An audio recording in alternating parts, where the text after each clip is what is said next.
Hello everyone, my name is Alex Combs and today I will be demonstrating my ECE 4700 project. For my project I decided to design a passenger airbag safety system. This system basically will keep the airbag from deploying on anybody that is unable to withstand the impact. Before I show the demo, I would first like to go over the sensors, circuitry, and software involved. The first sensor I'd like to talk about is a photoelectric sensor, which is a device used to detect the distance, absence, or presence of an object by using a light transmitter. The purpose for this sensor is to determine a passenger's height. An airbag deploying on a passenger that is too short can be fatal. The next sensor I'd like to talk about is a strain gauge. The strain gauge that I have created, as shown in the picture, basically changes resistance based on the amount of pressure applied. The amount of pressure applied is how I determine weight. Next on the list is the basic switch. The way it works is when it is on, current is allowed to flow, and when off, it's not. The purpose of the switch is to give the driver a manual override just in case there is something in the passenger seat that is able to trick the other sensors.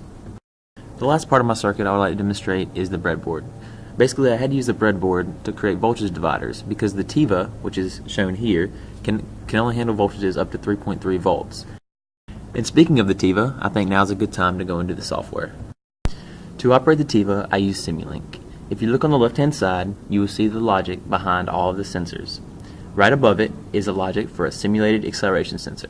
I'm using the acceleration sensor to trick my system into thinking that a crash has occurred. The simulated acceleration sensor is simply the bottom right-hand button on the TIVA. All the sensor's values are then sent to this MATLAB block. Inside of the MATLAB block is basically just hard-coded values for every scenario that could happen with the sensors. To show that my system is working without actually deploying any airbags, I decided to use the LEDs on the TIVA. All that I have here is the enable for the LEDs on the TIVA. And with that, I hope you enjoyed the demo.